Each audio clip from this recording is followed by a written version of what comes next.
सही।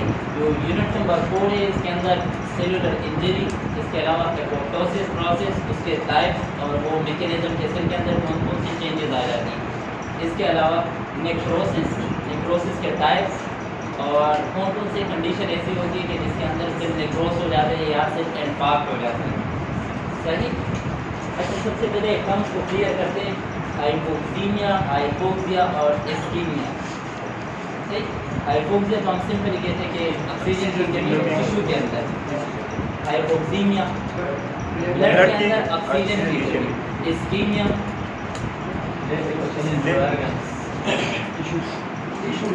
सिर्फ ये वाला क्लियर हो, बाकी दो तो क्लियर है।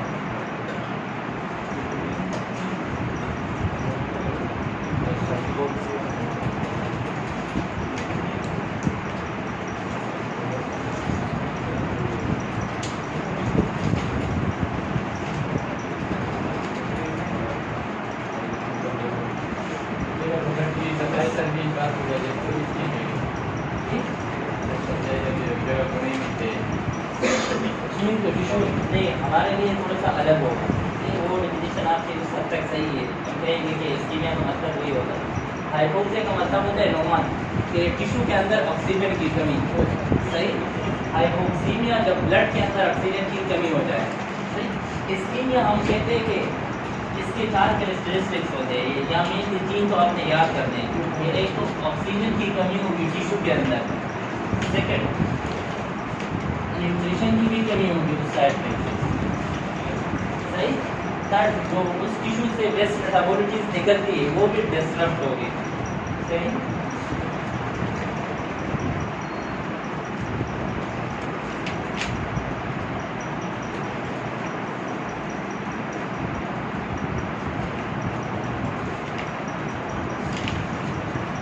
इसको हम कहते हैं दिस इज इस्कीमिया। हाइपोक्सीमिया या हाइपोक्सिया की मिसाल ले लो, फॉर एग्जाम्पल एक मरीज़ है वो सीवियर रेस्पिरेटरी डिस्ट्रेस सिंड्रोम के साथ है। सही। या COPD की मिसाल है। सही। या सेकंड सीवियर एनीमिया है किसी मरीज़। सही। सीवियर एनीमिया के अंदर भी हम कहते हैं कि आपकी हीमोग्लोबिन लेवल डिक्रीज होगी और ऑक्सीजन टिश्यू को डिलीवर कम होगा। सही। या लंग्स के कोई ऐसी बीमारी जिसके अंदर लंग्स के पेरेंकाइमल सेल इन्वॉल्व है। सही। जिसका काम होता है CO2 और CO2 को एक्सचेंज करना। अगर लंग्स के अंदर खराबी है, बाकी टिश्यू को न्यूट्रिशन पूरी मिल रही होगी तो वो तो हम GI ट्रैक्ट से लेते हैं, लेकिन ऑक्सीजन की कमी होगी। अगर एनीमिया है, स्पेशली सीवियर एनीमिया, इन भी ड्रॉप होगा, ऑक्सीजन की सप्लाई कम होगी, तो हम कहेंगे कि या तो इधर हाइपोक्सीमिया या हाइपोक्सिया। सही। लेकिन इसके अंदर क्या होता है, इस्कीमिया के अंदर डिस्ट्रक्शन होते हैं। हम कहते हैं किसी भी आर्टरी या कोरोनरी आर्टरी होगी या मोस्ट कॉमनली कैपिलरीज। सही। ये जिस डिपेंडेंट एरिया को, फॉर एग्जांपल ये अगर आपने इस एरिया को ब्लड सप्लाई कर रही और ये इसके अंदर ऑब्स्ट्रक्शन आ गया। सही।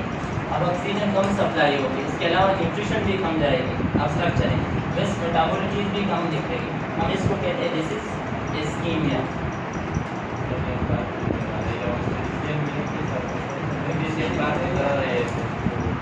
सही। अच्छा, ये इस्कीमिया अगर लॉन्ग टर्म के लिए हो और इसके डिमांड ज़्यादा हो जाए फिर इन्फेक्शन हो जाता है। सही। डिपेंड कर रहा होता है कि टिश्यू कौन कौन से। आज टिश्यू ऐसे है बॉडी के अंदर कि उसको अगर ऑक्सीजन की सप्लाई या न्यूट्रिशन कम मिले वो नेक्रोसिस वाले कंडीशन में वो वाला पाथवे स्टार्ट करते हैं और सिर्फ की डेथ हो जाती है। हार्ट और यहाँ पे या टिश्यू के अंदर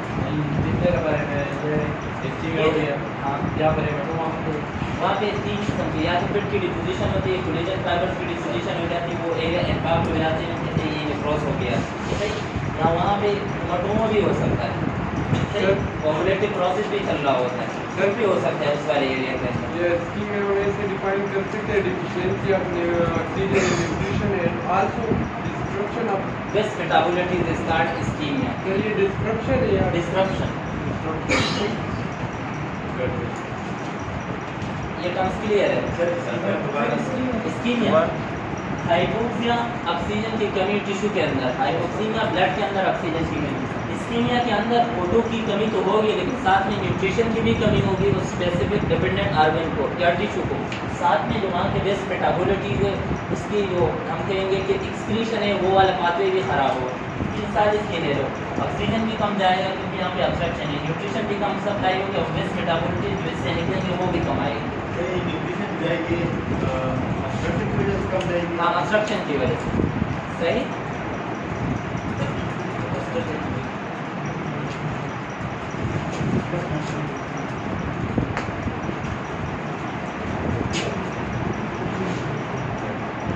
अच्छा, अपनी तरफ से डिफाइन कर दो what is cellular injury. No no, best definition।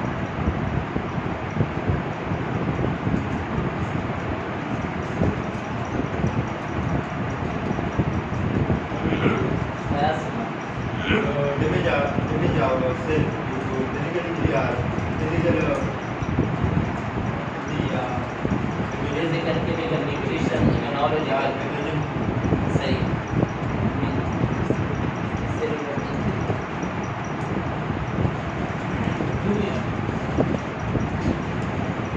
Sir cell का स्ट्रक्चरल फंक्शनल डिसऑर्डर क्या होने चाहिए जब अल्टर होता है ना सेल का डिग्री में फिजिकल भी हो सकता है, मेडिकल भी हो सकता है, इसी की वजह से। क्या what is cellular injury? The damage of cell in the gene, destruction of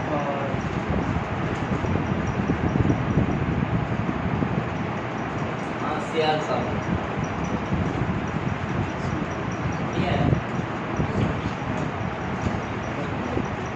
cellular injury हम कहते हैं ना, हमें इंजरी हो गई, तो इस तरह अगर हम सिंगल सेल को डैमेज करते हैं तब क्या होगी?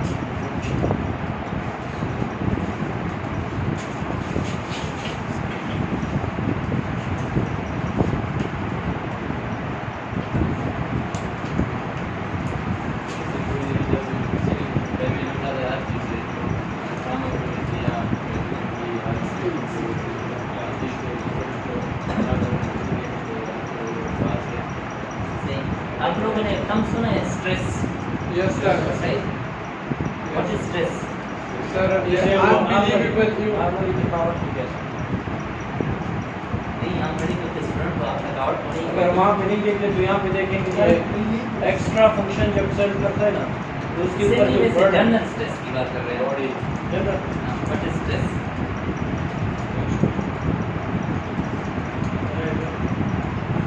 Losing of ability to do any work.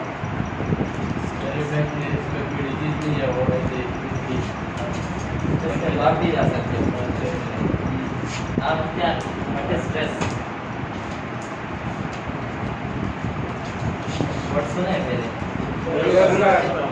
Parents can be able to solve a problem and can't accept the reality. Sir जो प्रॉब्लम है उसको डील करने की एबिलिटी ना हो और उसे रियलिटी की एक्सेप्ट करते हैं। सही। देखो, 3 किस्म के वर्ड से इसको क्लियर कर दो। सब हम कहते हैं परेशानी। सही। एक को हम कहते हैं स्ट्रेस। हम अगर डिफाइन करते हैं ना, क्योंकि हम मेडिकल के स्टूडेंट हैं, तो हम सिंपली हमसे कोई पूछे हम कहेंगे the physiological and psychological response of human body toward any events that is called stress. सही।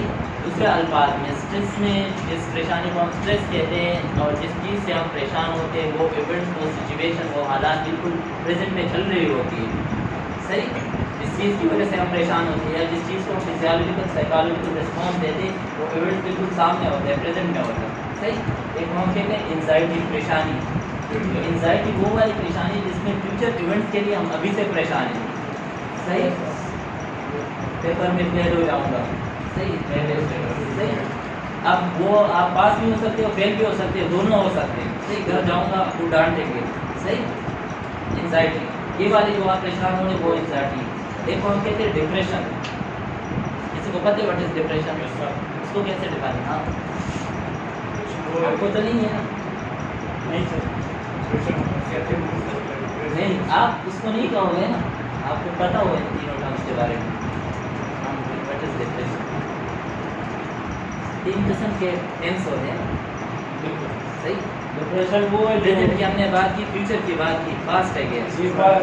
ये जो क्या इवेंट्स है जो पास्ट क्या इवेंट में पास्ट में गुजरे हैं लेकिन उसका असर हमारे ऊपर अभी तक है। हाँ सही।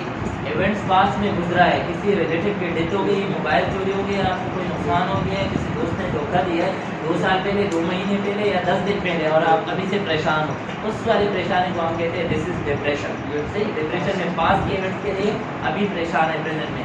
स्ट्रेस के अंदर फिजियोलॉजिकल साइकोलॉजिकल रिस्पॉन्स हम शो करते हैं लेकिन इवेंट सामने होता है, सही, प्रेजेंट में होता है। और एंजाइटी के अंदर फ्यूचर में। सेल के ऊपर भी अगर स्ट्रेस आ जाए, सही, जिस तरह हम फिजियोलॉजिकल रिस्पॉन्स, साइकोलॉजिकल रिस्पॉन्स, अगर कुत्ता हो आपके पीछे भाग जाए, सही, हम क्या करते हैं, एनर्जी लेवल हमारी बॉडी की इंक्रीज हो जाती है, टेकिकार्डिक हो जाते हैं, रेस्पिरेटरी रेट भी इंक्रीज हो जाते हैं, sweating, this is physiological response. Psychological response क्या होता है, हम अलर्ट हो जाते हैं, सही, बिल्कुल अलर्ट हो जाते हैं, सही। और इसके अलावा जो थकावट होती है वो भी दूर हो जाती है। इसके अलावा बॉडी हमारे सिंपैथेटिक नर्वस सिस्टम को एक्टिवेट कर देता है, सही।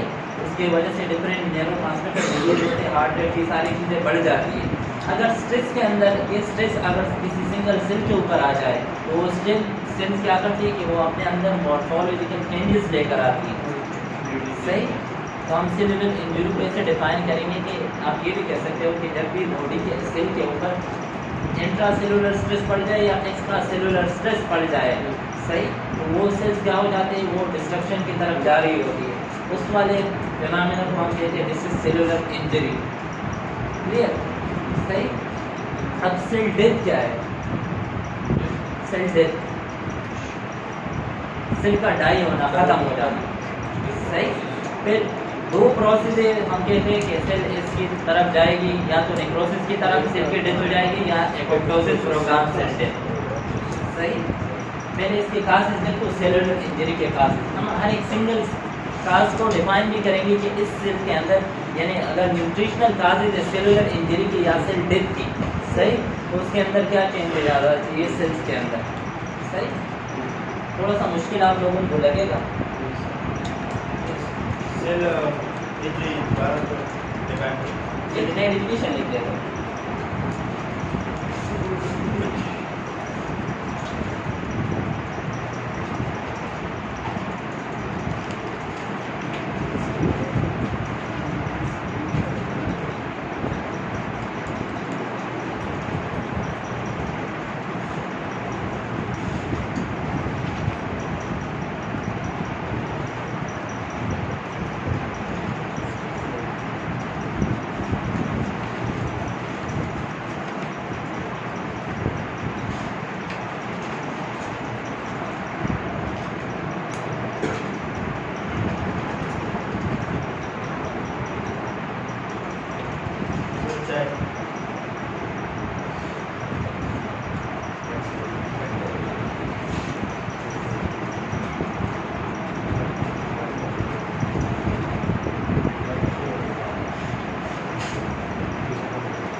इंटेंसिटी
मेडिकल वैसे आप सेलुलर इंजरी के जब भी किसी सेल के ऊपर स्ट्रेस आ जाए, सही सेल के ऊपर स्ट्रेस आ जाए कि उसको काम ज़्यादा करना पड़ जाता है।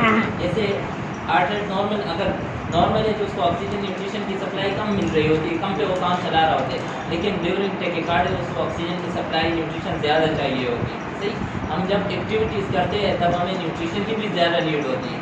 तो सेल के ऊपर अगर ऐसे कोई भी स्ट्रेसफुल सिचुएशन आ जाए और उसके अंदर फिजियोलॉजिकल या फंक्शन के अंदर अल्ट्रेशन आ जाती है या मॉर्फोलॉजिकल उसकी शेप के अंदर अल्ट्रेशन आ जाती है, तो हम उसको कहते हैं कि दिस इज सेलुलर इंजरी। उसके बाद यहाँ हम ऐसे भी कह सकते हैं कि जब ये मॉर्फोलॉजिकल और फिजियोलॉजिकल चेंजेस आ जाती है उसके काजेस क्या हो जाती है, the destruction and damaging of the cell depending on the severity and intensity of cause or stress. Cell damage होगा या वो रिवर्ट हो जाएगा। सही, इन सेलुलर इंजरी के टू टाइप्स होते हैं, कौन कहते हैं रिवर्सिबल सेलुलर इंजरी और एक कौन कहते हैं इरिवर्सिबल या लीथली सेलुलर डैमेज। सही, बोलिए तो अपने पास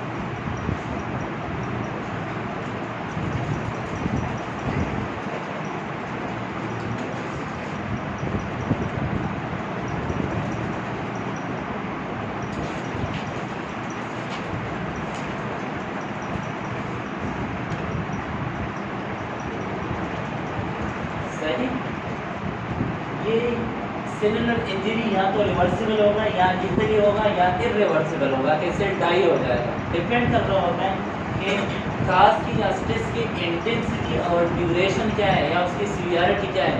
सही, एक सेल है उसको अगर 2 दिन तक के लिए ऑक्सीजन नहीं मिल रही, न्यूट्रिशन नहीं मिल रही, वो डाई। सही, डिपेंड कर रहा होता है कि कौन सा सेल इन्वॉल्व है और स्ट्रेस या काज की इंटेंसिटी ड्यूरेशन क्या है। सही, फॉर एग्जाम्पल नॉर्मली अगर ब्रेन के सेल को न्यूट्रिशन ना मिले 4 to 6 मिनट्स के बाद उसकी डेड हो जाती है। सही, सेम इज इट अगर 30 मिनट से लेके 60 मिनट तक अगर आपके माइंड साइड जो हार्ट के मसल्स है उसको न्यूट्रिशन या ऑक्सीजन ना मिले तो वो भी डेड हो जाते हैं, इरिवर्सिबली डैमेज हो जाते हैं। सही, तो डिपेंड करना होता है कि कौन सा टिश्यू इन्वॉल्व है और इसके अलावा सीवियरिटी क्या है उस काज की। सेलुलर इंजरी की काज है हाइपोक्सिक इंजरी, कि ऑक्सीजन की कमी की वजह से सेल्स के अंदर भी फिजियोलॉजिकल मॉर्फोलॉजिकल चेंजेस आ जाती है। सही, इसको हम डिटेल से पढ़ेंगे। सबसे पहले इसी की बात करेंगे हाइपोक्सिक सेलुलर इंजरी। इसके अलावा कुछ केमिकल्स की वजह से भी सेल के ऊपर स्ट्रेस आ जाता है, तो हम कहते हैं कि केमिकल सेलुलर इंजरी। इसके अलावा न्यूट्रिशनल सेलुलर इंजरी की न्यूट्रिशन की कमी हो जाए सेल डैमेज हो जाते हैं। पैथोजेनिक वायरस बैक्टीरिया फंजाई ये वाले जरासीम बॉडी के अंदर दाखिल हो जाते हैं तो सेल के ऊपर स्ट्रेस आ जाते हैं, हम कहते हैं पैथोजेनिक सेलुलर इंजरी। इसके अलावा pre radical cellular injury, immunological cellular injury और इसके अलावा ट्रॉमा या हम इसको कहते हैं फिजिकल सेलुलर इंजरी। केमिकल्स में आता है। सही, लेकिन इसको हम थोड़ा सा मज़ीद स्पेसिफाई करते हैं। इसके अंदर हम वो वाले केमिकल यूज़ कर रहे होते हैं जो हम कहते हैं कि केमिकल सेलुलर इंजरी के लिए दोनों है। सही, exogenous chemical and endogenous chemical. Sir यहाँ पे हम इंट्रासेलुलर की बात कर रहे होते हैं, सही, जो ऑक्सीजन की चीज़ होती है हम उसकी बात करें, सही। तो beta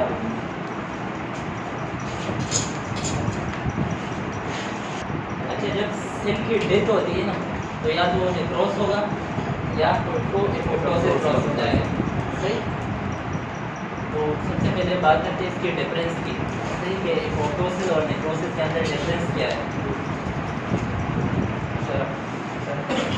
what is necrosis and what is apoptosis? जैसे में सर जैसे फंक्शन मिला होता है मैथमेटिकल चेंज सारे डिस्टर्ब हो जाते हैं, खराब हो जाते हैं और मैथमेटिकल चेंज जाते हैं इसके अंदर। और इसके अंदर नेक्रोसिस के अंदर न्यूट्रिशन की और ऑक्सीजन मैथमेटिकल चेंज जो है sir technical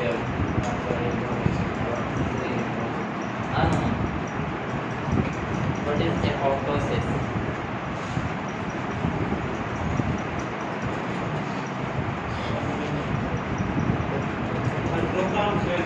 program cell death, सही है। और what is necrosis? Sir local cell किसी एजरी की वजह से यहाँ क्या पता तुम्हारे नेक्रोसिस में नॉर्मल बॉडी टिश्यू डिनर हो जाता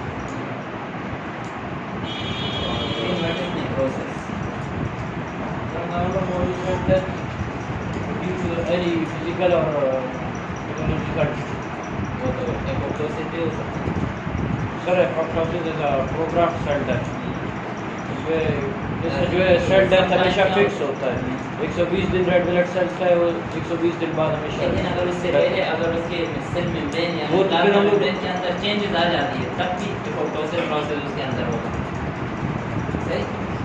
यानी जब सेल को पता लग जाए कि ये अब सेल हमारे किसी काम का नहीं है, सही, वो दो किस्म की तरफ जाती है डिस्ट्रक्शन उसकी, या तो एपोप्टोसिस या नेक्रोसिस, सही। तो इसकी डिफिनेशन लिखोगे एपोप्टोसिस।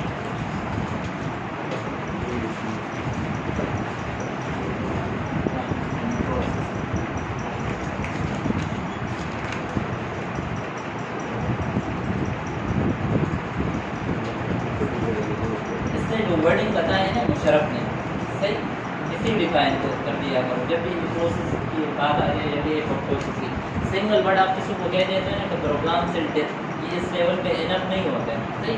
या अगर आप किसी को कहते हो नेक्रोसिस, सही, local death of tissue, enough, ये अक्सर सही है, लेकिन इस लेवल पे आपके लिए सही नहीं है, सही। आपका डिफिनेशन थोड़ी सी चेंज होने चाहिए।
हैं simple series of morphological changes that occur in lethally or irreversibly injured cell is called necrosis. सही। आप लोगों ने टर्म सुना होगा गैंग्रीन, F1 के अंदर पढ़ा होगा गैंग्रीन, वैसे सुना है, वैसे सुना है, क्या मतलब होता है इसका?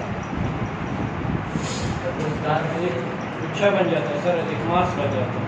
सही, एक मास बन जाता है, राउंड टू करता है, राउंड टू करता है। हाँ, क्या व्हाट इज गैंग्रीन? स्कूल में नहीं पढ़ा है, शायद इस वाले सेमेस्टर के अंदर सही नाम सुना है। जब हम कहते हैं कि इनफ अमाउंट ऑफ एरिया या टिश्यू नेक्रोस हो जाए, सही, तो उसको हम कहते हैं दिस इज गैंग्रीन। सही, और ये एक बड़ा टिश्यू है और ये पूरा नेक्रोस हो गया। सही, significant necrosis is called gangrene. ये बेटा के हाँ, definition के हाँ इनमें टू टाइप प्रोटीन टाइप पड़ते हैं, गैस फिलिंग ड्राई वेट। सही, ये टाइप है। लेकिन जब बेस्ट अमाउंट में यहाँ कहते हैं सिग्निफिकेंट की मार्केबली के टिश्यू के अंदर नेक्रोसिस हो जाए, लेकिन वो टिश्यू नेक्रोसिस की तादाद में से ज़्यादा हो, टिश्यू के लार्ज पार्ट को उसने घेर के रखा हो, उसको हम कलेक्टिवली नाम देते हैं this is gangrene. Large amount हम फ्लूइड के लिए वर्ड यूज़ करते हैं, अमाउंट वाले। Significant part of necrosis part of the body is called gangrene. अगर आपके लीवर का एक ट्यूब नेक्रोस हो गया तो हम उसको वहाँ पे नेक्रोसिस वर्ड नहीं कर रहे हैं, हम कहेंगे दिस इज गैंग्रीनियस टिश्यू। सही, नेक्रोसिस हम एक सिंगल सेल के लिए या 30-50 सेल है उसके लिए हम यूज़ करते हैं।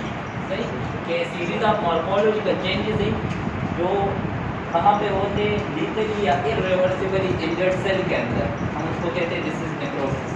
ये रिमूविंग सही, हम नेक्रोसिस और लोकल डेथ आपसे हाँ। यहाँ मॉर्फोलॉजिकल चेंजेस सही। तो सेल के अंदर ये हम लोकल डेथ ऑफ टिश्यू इसलिए कहते हैं कि वो एक ब्रॉड टर्म से सही, अगर हम थोड़े से और डेप्थ में जाते हैं तो अगर ये सेल डैमेज हो गया, दूसरा सेल, तीसरा सेल, चौथा सेल, बहुत सारे सेल डैमेज हो जाते हैं, तो फिर हम कहते हैं कि आप ये लोकल डेथ ऑफ टिश्यू है। सही, उसका फंक्शन लीथली या इर्रिवर्सिबली इंजर्ड सेल, टिश्यू की डेथ होगी। सही, सेल डाई होंगे, बहुत सारे सेल डाई होंगे, हम कहेंगे कि आप टिश्यू की डेथ हो गई। सही, नेक्रोसिस हमेशा उस वाले सेल के अंदर होते हैं जो इर्रिवर्सिबली डैमेज हो जाए, इसलिए हम कहते हैं लोकल डेथ ऑफ टिश्यू। तो हमने बात की थी ट्रेकिया में जो टिश्यू है, सिगरेट स्मोकिंग की वजह से अक्सर उसमें चेंजेस आ जाते हैं, वो भी तो मार्फोलॉजिकल चेंजेस नहीं है। लेकिन उसके अंदर वो जो आपके सेल्स है वो इर्रिवर्सिबली इंजर्ड नहीं होते। सही, नेक्रोसिस जहाँ पे होगा वहाँ पे सेल इर्रिवर्सिबली इंजर्ड होगा, सेल की डिस्ट्रक्शन होगी, क्लियर है। सही, हाँ, हम इसको कहते हैं लीचर इंजर्ड सेल, यानी इर्रिवर्सिबली सेल डेथ। और एग्जाम्पल ये नॉर्मल सेल है, ये इसका प्लाज्मा मेम्ब्रेन है। सही, ये न्यूक्लियस, ये साइटोप्लाज्मिक मटीरियल। सही, फिर इसकी चेंजेस हो जाती है एकदम से। अच्छा, कितना टाइम लगेगा इसमें? एक सेल की मॉर्फोलॉजिकल और फिजियोलॉजिकल जो फंक्शन अल्टर हो जाते हैं, हम कहते हैं नेक्रोसिस के अंदर जो ये सीरीज ऑफ मॉर्फोलॉजिकल चेंजेस आ जाती है, इसके अंदर टाइम ड्यूरेशन कितना होगा? सेल के मेडिकल क्या करते हैं, अच्छा, अगर ब्रेन में या हार्ट में, ये वाले जिसके हम काजेस की हमने बात की थी, सही, इस काजेस की हमने बात की कि it is the cause of cellular injury, अगर वो ब्रेन और हार्ट के अंदर हो जाए, सही, तो नेक्रोसिस से पहले वहाँ पे इन्फेक्शन हो जाते हैं, नेक्रोसिस नहीं होता है वहाँ। सही, क्योंकि वो हाईली डिपेंडेंट टिश्यू है न्यूट्रिशन, ऑक्सीजन, कार्बोहाइड्रेट, प्रोटीन इसके ऊपर, तो उसके अंदर नेक्रोसिस नहीं होता, वो उसके अंदर क्या हो जाता है, इन्फेक्शन हो जाता है। सही, नेक्रोसिस इसके अंदर हम कहते हैं कि नहीं होता, सही, सिर्फ इन्फेक्ट हो जाते हैं। इसके अंदर कितना टाइम लगेगा? एवरी अंदाज़ा तो बताओ। कोमा के ड्यूरेशन तो सडन भी होगा, कोमा के टाइम तो सडन होगा, नहीं सही, वो पैथोजन के पर डिपेंड करेगा। सही, तो उसका स्ट्रक्चर कैसे सही। वैसे एवरेज इसका टाइम लेते हैं 4 to 12 आवर। सेल के अंदर ये मॉर्फोलॉजिकल चेंजेस आ जाती है। इसके अलावा it's depend on severity, of the positive agent or stress. सही, तो इसके अंदर कितनी वो है, क्योंकि समटाइम्स सिवियरिटी इतनी फास्ट होती है कि मॉर्फोलॉजिकल चेंजेस अकर्ट नहीं होते, उससे डायरेक्ट सेल डेथ हो जाती है। सही, तो इसके अंदर फिर सेल के मॉर्फोलॉजी चेंज स्टेट। सही, इसके अंदर मजीद चेंज। सही, इस वाले सीरीज ऑफ चेंजेस को हम कहते हैं दिस इज नेक्रोसिस। सही, अब बात करते हैं कि नेक्रोसिस के अंदर सबसे पहले चेंजेस क्या होती है, क्या होंगे सेल के अंदर सबसे पहले नेक्रोसिस चेंजेस? नहीं, वो बात में सेल मेम्ब्रेन के साथ क्या होगा, आप लोगों की बात सही है।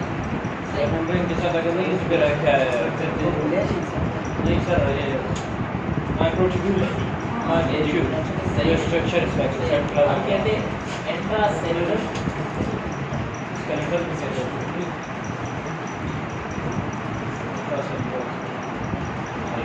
इसके ये क्या हो जाती है, इसके साथ डीनेचरेशन हो जाती है इसकी।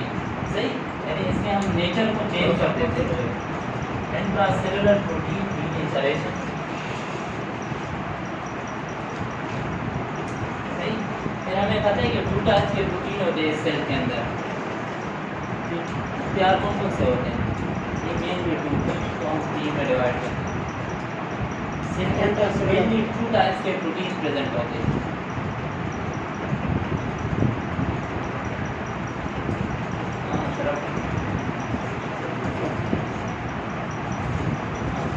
ट्यूबुलिन प्रोटीन और दूसरा क्या है, दूसरा सही है,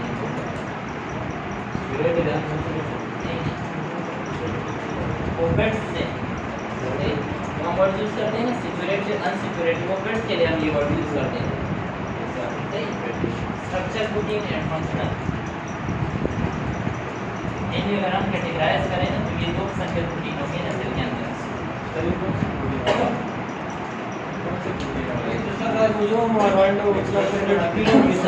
जो राइबोसोम में हम उसको कहते हैं कि ये आपके फंक्शनल प्रोटीन है, आपके सोडियम पोटेशियम एडिपेज। सही, इसके अलावा वो क्या है, आपके फंक्शनल प्रोटीन है। स्ट्रक्चर प्रोटीन आपके वो है जो सेल का ढांचा बनाते हैं, जो साइटोस्केलेटन बनाते हैं। सही, वही माइक्रोट्यूब्यूल वो, इन दोनों के अंदर ये प्रोटीन की डीनेचरेशन हो जाती है। सही, सबसे पहले जो नेक्रोसिस सेल के अंदर चेंजेस आ जाती है, सेल के अंदर जो अल्ट्रा सेलुलर प्रोटीन प्रेजेंट होते हैं वो अल्टर हो जाते हैं। फर्स्ट चेंजेस उसके अंदर ये होगी इंट्रा सेलुलर प्रोटीन डीनेचरेशन। सही, और वो हमें पता है कि 2 टाइप्स के प्रोटीन होते हैं, एक हम कहते हैं स्ट्रक्चर प्रोटीन जो स्ट्रक्चर बनाते हैं, और नंबर 2 फंक्शनल प्रोटीन। सही, जो कि फंक्शन परफॉर्म कर रहे होते हैं, जो सेल के फंक्शन होते हैं। सेकंड चेंजेस क्या होगी, उसके बाद जो है इसके ऑर्गेनेल्स। सही, कौन से आरएनए? माइटोकॉन्ड्रिया जो माइटोकॉन्ड्रिया नहीं, रफ एंडोप्लाज्मिक रेटिकुलम। सही, मेम्ब्रेन के साथ अटैच होता है, सही, मेम्ब्रेन को, और उसके बाद बाकी प्लाज्मिक न्यूक्लियस पे। सही, न्यूक्लियस, हाँ red sound.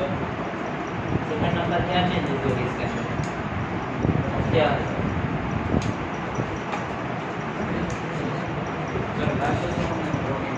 Very good, excellent. सही, सेकंड नंबर पे हम जो बात करेंगे वो लाइसोसोम्स की है। सही, व्हाट इज लाइसोसोम? सही, स्ट्रक्चर बताना सर। मस्कुलर क्या है sir?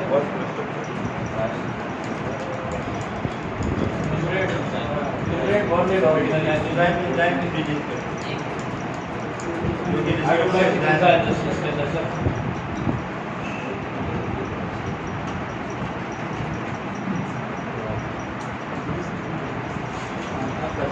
Membrane is bonded originally.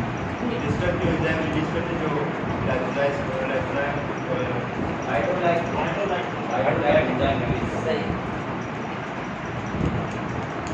What is lysosome? आप बता दो, नाम सुना है? नाम क्या? लाइसोसोम।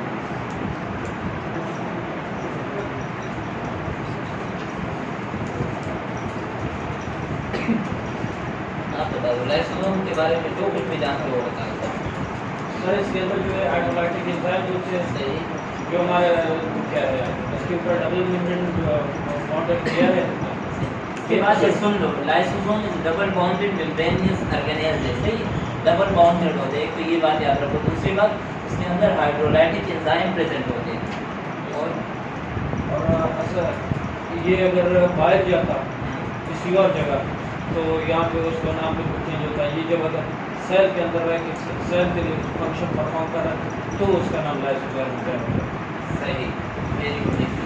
अच्छा, इसके अलावा लाइसोसोम के अंदर हम कहते हैं हाइड्रोलाइटिक एंजाइम होते हैं। अबाउट इसके अंदर 60 डिफरेंट टाइप के केमिकल बन रहे होते हैं, सही, इस लाइसोसोम के अंदर। इसके अलावा 50 डिफरेंट टाइप के अंदर इसके एंजाइम प्रेजेंट होते हैं लाइसोसोम के अंदर, और वो एंजाइम मेम्ब्रेन बाउंडेड होते हैं, सही।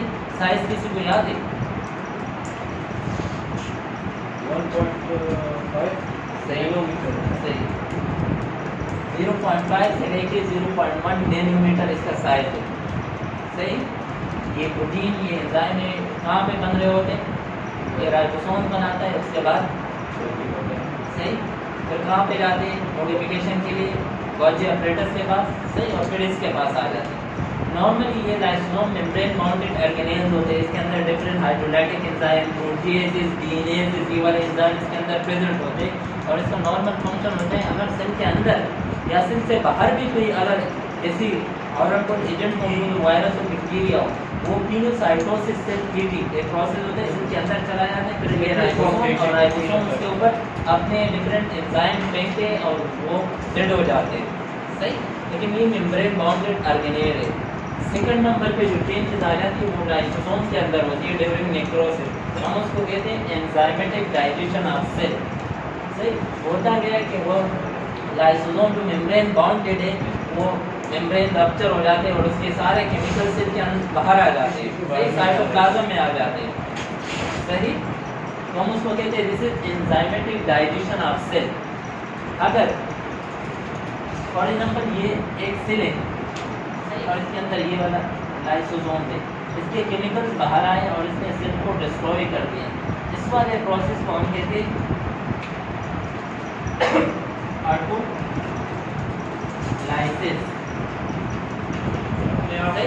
जब लाइसोसोम के एंजाइम बाहर आ जाते हैं मेम्ब्रेन से और वो उसी सेल के स्ट्रक्चर और फंक्शन प्रोटीन को या साइटोप्लाज्मिक ऑर्गेनेल्स को डिस्ट्रॉय करना स्टार्ट कर दें, हम उसको कहते हैं कि दिस इज ऑटोलाइसिस, सही। क्लियर है नोमा, सही। इस जो लाइसोसोम जिस सेल के अंदर प्रेजेंट है, अगर उस लाइसोसोम का मेम्ब्रेन बाउंडेड ऑर्गेनेल होते हैं नॉर्मली, लेकिन नेक्रोसिस के अंदर वो मेम्ब्रेन रप्चर हो जाता है, उसकी रप्चर की वजह से वो केमिकल बाहर आ जाते हैं और साइटोप्लाज्म के ऑर्गेनेल डिस्ट्रॉय हो रहे होते हैं। इस वाले प्रोसेस को हम कहते हैं ऑटोलाइसिस, सही। सेकंड नंबर पे एक और चेंजेस होती है ऑटोलाइसिस, एक और टर्म्स होते हैं, हम उसको कहते हैं हेट्रोलाइसिस, सही। उसका क्या मतलब होगा?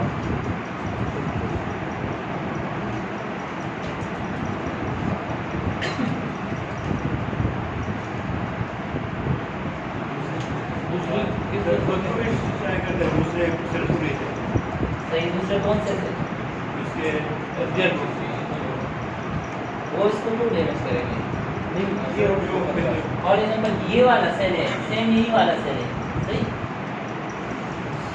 अब इसके पास दूसरी जगह से ये फॉर एग्जांपल इसके ऑर्गेनेल है, ये इसके न्यूक्लियस, सही, ये रैपिड प्लाज्मिक और ये इसके राइबोसोम, सही। अब दूसरी जगह से एंजाइम आएंगे और वो एंजाइम इस सेल को फिर डिस्ट्रॉय करेंगे, इसके ऑर्गेनेल्स को। हम उस वाले प्रोसेस को कहते हैं this is autolysis. Remember inflammation, याद है? जस्ट सही। जब भी आप किसी सेल के सेल मेम्ब्रेन को डैमेज करते हो, सही, किसी भी सेल को इरिटेट करते हो, वो सेल कुछ केमिकल रिलीज करते हैं और वो केमिकल्स क्या करते हैं आपके white blood cell specially neutrophils को अट्रैक्ट करते हैं। सबसे पहले वो वाले केमिकल रिलीज होते हैं, सही। यहाँ पे सही, यहाँ पे कौन से सेल्स आएंगे? न्यूट्रोफिल्स आएंगे और उसके पास भी प्रोटीएसेस एंजाइम होते हैं, सही। वो प्रोटीएसेस एंजाइम इस सेल्स के ऑर्गेनेल को डिस्ट्रॉय करेंगे, उस वाले प्रोसेस को हम कहते हैं दिस इज हेट्रोलाइसिस, सही। जब मैक्रोफिल्स और न्यूट्रोफिल्स आ जाए और इस सेल के ऊपर केमिकल्स फेंके, हम इस वाले को कहेंगे this is heterolysis, break down of cellular organelles by other than cell tissue, सही। और ऑटोलाइसिस का मतलब होगा कि लाइसोसोम जो इस सेल का लाइसोसोम है वो खुद इसके केमिकल खुद इस सेल के ऑर्गेनेल्स को डिस्ट्रॉय कर रहे हैं। सही, ये दो टर्म्स क्लियर है सब। सही। सेकंड नंबर पे होगा enzymatic digestion of cell. Clear है मुझे? ऑटोलाइसिस फॉर एग्जांपल ये सेल है, सही है, ये सेल का लाइसोसोम है। सही। इस लाइसोसोम के पास नॉर्मली ये केमिकल प्रेजेंट है। ड्यूरिंग नेक्रोसिस ये मेम्ब्रेन रप्चर हो जाता है। सही। अब ये केमिकल्स इधर आ जाते हैं बाहर, सेल से बाहर नहीं, सेल मेम्ब्रेन के अंदर है, लेकिन साइटोप्लाज्म के अंदर आ गए।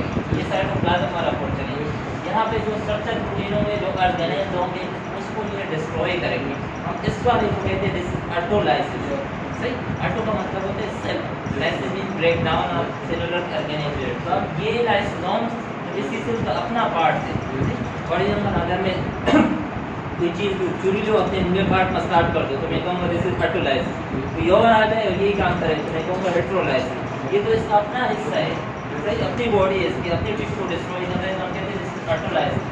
ठीक है।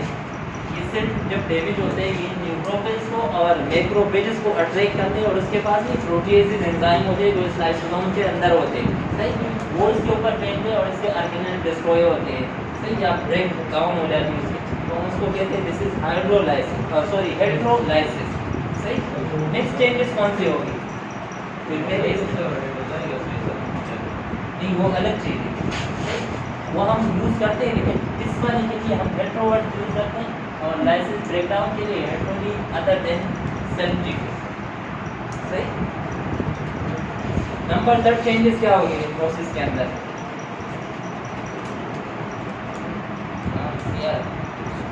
नंबर 3 चेंजेस सही। इस पे बात करते हैं, आपके पास सही है, उसमें इफेक्ट होता है। सही। लेकिन थोड़ी देर के बाद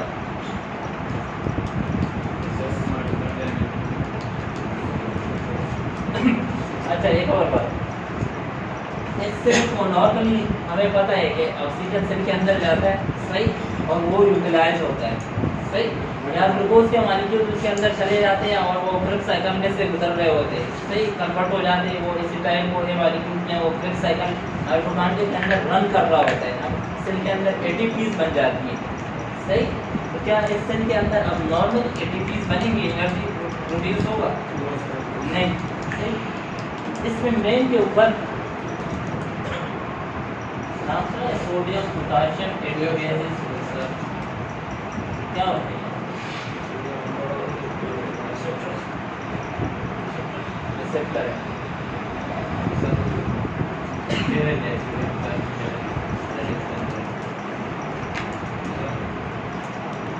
सोडियम पोटेशियम एडियोबेसिस, इसका दूसरा नाम बता दो।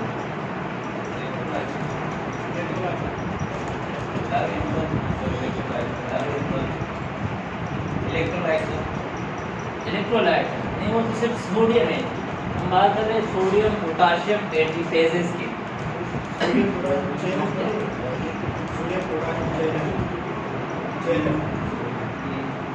सही। सही है, इलेक्ट्रिकल नहीं है, इलेक्ट्रिकल। हाँ, इलेक्ट्रिकल करंट से रिलेटेड है। सही। ये दूसरा नाम है सोडियम पोटेशियम पंप। सही। नहीं, इम्पल्स नहीं है, ये है ही रिसेप्टर, लेकिन इसको हम कहते हैं कि जैसे सोडियम पोटेशियम एडिबेसिस या सोडियम पोटेशियम पंप। सही। इसका काम ये होता है कि ये सोडियम और पोटेशियम को हम कहते हैं कि ट्रांस मेम्ब्रेन ट्रांसपोर्ट करते हैं। सही। हाँ, वो ये कर रहा होता है, लेकिन इसके नाम से जाहिर है ये सोडियम पोटेशियम एडिबेसिस, इसके फंक्शन के लिए नॉर्मली किस चीज़ की नीड है? एटीपी की। सही। आप एटीपी सेल के अंदर खुद नहीं बन रहे, इसके अंदर अल्ट्रेशन आएगी और ये जो सेल के ऊपर ये वाले प्रोटीन है सही यहाँ पे प्रेजेंट होते हैं, ये सोडियम पोटेशियम एडिबेसिस। तो हम 3rd नंबर पे बात करेंगे डिसइंटीग्रेशन ऑफ प्लाज्मा मेम्ब्रेन। अब उसके वो हम कहते हैं कि इंटीग्रिटी ख़त्म हो जाती है। सही। यानी हम कहेंगे कि उसकी परमिबिलिटी लॉस हो जाती है। 3rd नंबर पे वो वाला पॉइंट देखो, disintegration of plasma membrane. Function loss हो जाएगा। काम नहीं करेगा। हाँ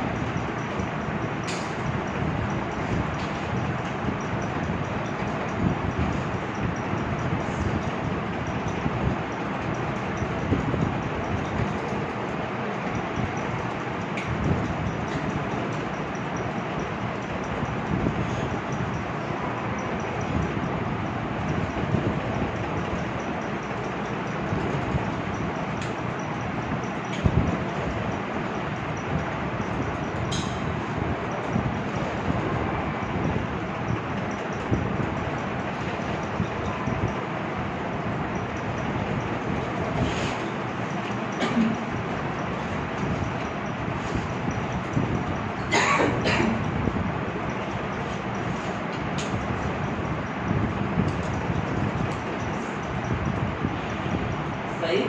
थर्ड नंबर पे ये वाले हम कहते हैं मेजर चेंजेस हो गए डिसइंटीग्रेशन ऑफ प्लाज्मा मेम्ब्रेन, यानी प्लाज्मा मेम्ब्रेन की जो परमिटिविटी है उसकी इंटीग्रिटी अब वो मेंटेन नहीं रहेगी।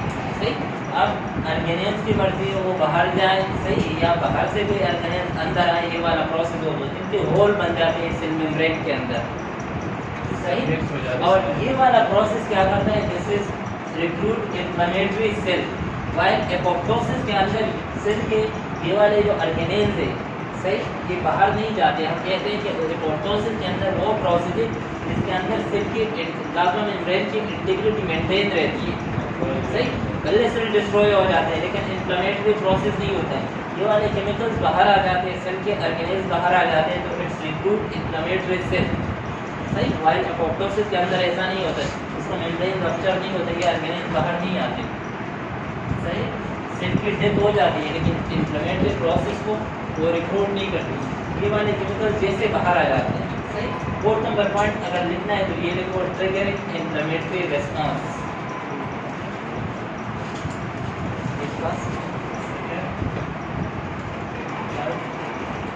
और फोर्थ ध्यान रखो।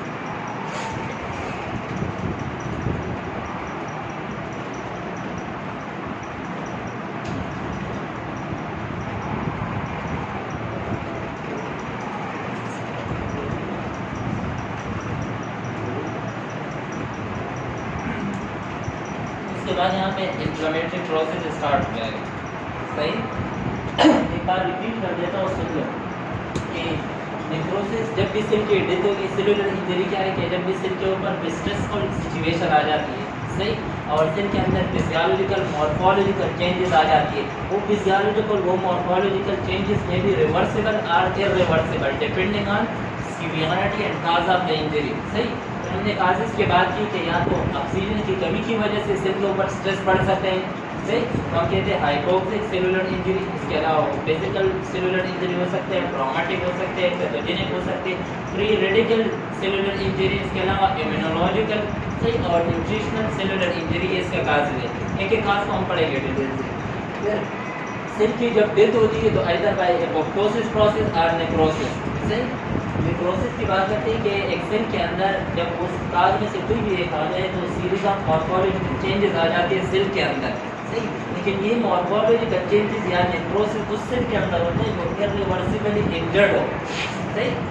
अगर रिवर्सिबल होता है तो उसके अंदर हम कहते हैं कि ये वाले नेक्रोसिस प्रोसेस उसके अंदर नहीं होता है।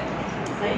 क्या अच्छा चेंजेस इसके अंदर क्या क्या है आ जाती है, मेजर चेंजेस। सही। हम उसकी भी बात करेंगे, जो इसके क्रोमेटिन मटेरियल जो होते हैं वो श्रिंक हो जाते हैं। सही। इसके बाद इसकी भी बात करेंगे। सबसे पहले इंट्रासेलुलर प्रोटीन सेल के अंदर होते हैं, वो डीनेचरेशन हो जाती है इसकी। सही। मीन्स के स्ट्रक्चर प्रोटीन डीनेचरेशन होती है, उसके फंक्शन अल्टर हो जाते हैं, इसके अलावा फंक्शनल प्रोटीन उसके भी। सेकंड नंबर पे लाइसोसोम बाहर आ जाते हैं, ऑटोडाइजेशन स्टार्ट हो जाती है, ऑटोलाइसिस। सही। या उस केमिकल्स की वजह से दूसरी जगह से वाइट ब्लड सेल या मैक्रोफेजेस आ जाते हैं, वो केमिकल्स फेंकते हैं, उसके पास भी यही प्रोटीएजेस एंजाइम होते हैं, हम उसको कहते हैं दिस इज हेटेरोलाइसिस। सही। सेल के ऑर्गेनेल्स के ब्रेक डाउन, लेकिन वो एंजाइम की वो केमिकल दूसरी जगह से आया है। नंबर थर्ड पे जो चेंजेस होती है वो प्लाज्मा मेम्ब्रेन के अंदर कि उसकी इंटीग्रिटी मेंटेन नहीं रहती। सही। इंटीग्रिटी मेंटेन नहीं रहती तो फिर परमिबिलिटी भी मेंटेन नहीं रहती। सही। सेल के ऑर्गेनेल अंदर बाहर जाते हैं। सही। और जब ये वाला प्रोसेस होता है तो ये क्या करते हैं, ट्रिगरिंग इन्फ्लेमेटरी रिस्पांस। सही। अब यहाँ पे इन्फ्लेमेटरी प्रोसेस होगा। ठीक, हम उसकी बात नहीं करेंगे कि इंफ्लेमेटरी प्रोसेस क्या होता है, इसके अंदर क्या है, क्योंकि उसकी हमने बात की। बाकी जो न्यूक्लियस के अंदर इसके बाद चेंजेस होती है, इसकी हम कल की क्लास में बात कर लेंगे। सही, इसमें कोई सवाल, कोई क्वेरी? सर ये थर्ड नंबर को समझा, disintegration of plasma. Disintegration of plasma membrane में ये प्लाज्मा मेम्ब्रेन है। नॉर्मली हमें पता है कि ये डबल बॉन्डेड मेम्ब्रेन होते हैं, इसके अंदर फास्फोलिपिड और ग्लूकोज के मॉलिक्यूल बने होते हैं। सही, ये सेमी परमेबल मेम्ब्रेन है, ये हर एक चीज़ को अलाउ नहीं करते। जो चीज़ अंदर चाहिए होती है उसको अलाउ करते, जो चीज़ नहीं चाहिए होता है उसको अलाउ नहीं करते। सिर से बाहर किसी चीज़ को जाना हो, अंदर आना हो, ये कंट्रोल कर रहा होता है। लेकिन अगर स्ट्रक्चर फंक्शन रूटीन चेंज हो जाती है और इसके अलावा ये वाला प्रोसेस होता है ऑटोलाइसिस या इलेक्ट्रोलाइसिस, इसकी इंटीग्रिटी भी मेंटेन नहीं रहती। इसके अलावा इसके ऊपर कुछ चैनल ऐसे होते हैं तो एनर्जी के ऊपर डिपेंड होते हैं, जी उसको एनर्जी नहीं मिलती तो वो भी अल्टर हो जाने से बनती। इसके अंदर हम सिंपल कहते हैं कि इसके अंदर होल बन जाते, सुराख बन जाते, अब प्लस इंट्रासेलुलर ऑर्गेनेल आसानी से बाहर आ जाते हैं। सही, मतलब इस इंटीग्रिटी हम कहते हैं सख्त होने से, जैसे याद करिए लचक होते हैं, अब वो बिल्कुल फ्री हो गए। स्प्रिंग होते हैं उसको आप लिमिट पे खींचोगे ना, वो वापस अपने शेप को बाहर कर देते हैं। आपने मजीद इतना खींचा वो उसके अंदर हम कहते हैं वो आप मतलब इस स्टेज में अंदर की जो मटेरियल है वो बाहर आ जाती है। सही, तो इससे हम कहते हैं कि अब ये वाला जो मेम्ब्रेन है कमज़ोर हो गया।